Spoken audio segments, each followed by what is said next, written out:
Halo Motherfucker, welcome back to channel Isbugem, channel pendidikan paling terdidik di dunia. Di video pertama ini, kita akan membahas suatu hal yang sangat jarang atau bahkan tidak pernah didengungkan oleh orang-orang sebelumnya. Jadi tanpa basa-basi, kita langsung aja ke inti pembahasan di episode Pemilu Live Streaming.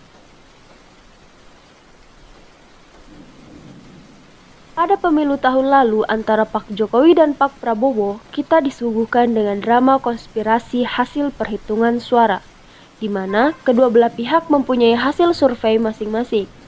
Kita tahu, pada saat itu pemilu dimenangkan oleh pasangan Jokowi dan Ma'ruf Amin. Namun dalam survei yang dilakukan tim Prabowo sendiri, justru yang menang adalah Prabowo. Apa sebenarnya yang terjadi dengan segala kegoblokan ini? Proses perhitungan suara memanglah tidak lepas dari kesalahan mengingat jumlah penduduk Indonesia yang mencapai ratusan juta jiwa.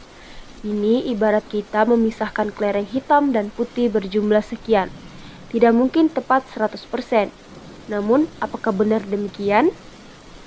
Benarnya, kita sedang ingin mengajukan sebuah usulan untuk mengantisipasi terjadinya kesalahan dalam perhitungan suara ini, yaitu dengan metode perhitungan live streaming.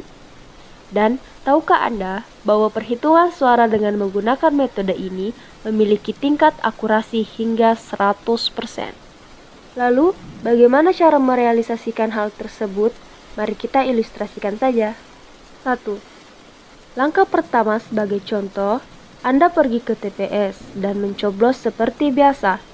Setelah semua orang dalam lingkup TPS tersebut selesai mencoblos, maka akan dilakukan perhitungan suara langsung di TPS tersebut dengan melibatkan saksi langsung atau masyarakat secara langsung. Inilah yang disebut sebagai perhitungan secara live. Namun, biasanya setelah perhitungan langsung di TPS tersebut, kemudian kita tinggal melihat hasil suara skala nasional di televisi atau media berita lainnya. Namun, kita tidak dapat memastikan kebenaran perhitungan tersebut karena masyarakat tidak menjadi saksi. 2. Maka dari itu, untuk dapat memastikan kebenaran perhitungan suara, maka setiap masyarakat yang memilih harus menjadi saksi langsung. Tapi, bagaimana caranya agar setiap orang di Indonesia bisa menjadi saksi? Yaitu dengan memanfaatkan teknologi digital. Semudah Anda melihat data penyebaran COVID-19 di fanpage Kemenkes. Mudah bukan? 3. Kita kembali ke TPS. Setelah voting dan dilakukannya perhitungan suara secara langsung dan dalam mekanisme pemilu live streaming ini, kita harusnya mengumpulkan seluruh hasil vote dari setiap TPS pada suatu daerah, desa atau kota yang mana kita sudah tahu hasilnya tadi. Lalu diumumkan kembali hasil penjumlahan suara dari setiap TPS tersebut dan diumumkan. Dengan begitu, setiap orang dalam daerah tersebut bisa menjadi saksi. Karena apa? Karena kita tahu hasil vote dari TPS masing-masing. Dan oke, sekarang kita tahu hasil vote di kota kita. Dan itu bisa dipastikan 100% benar. 4. Metode yang sama dilakukan di skala yang lebih besar. Jika kita sudah tahu hasil vote dari desa, maka kita akan tahu hasil vote kecamatan. Lalu, jika kita tahu hasil vote kecamatan, kita tahu hasil vote kabupaten. Lalu seterusnya, sampai akhirnya seluruh rakyat Indonesia tahu hasil vote nasional, karena mereka semua jadi saksi. Dan perhitungan suara skala nasional bisa dipastikan 100% benar. Lalu, apa saja yang perlu dipersiapkan? Sebagai contoh, kita menggunakan platform Facebook.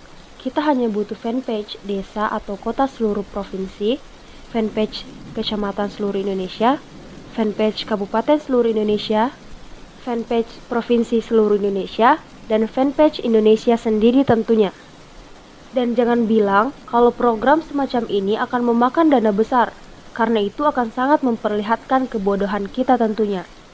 Jika Anda pernah nobar Piala Dunia, program ini semudah memastikan berapa gol yang tercipta. Asik bukan? Begitulah kira-kira metode perhitungan suara yang dapat menjamin kebenaran vote dengan tingkat akurasi 100%. Namun untuk lebih memperjelas, kira-kira platform apa saja yang bisa dipakai untuk live streaming ini? Sejatinya, semua platform media sosial seperti Facebook, YouTube, Instagram, dan Twitter bisa.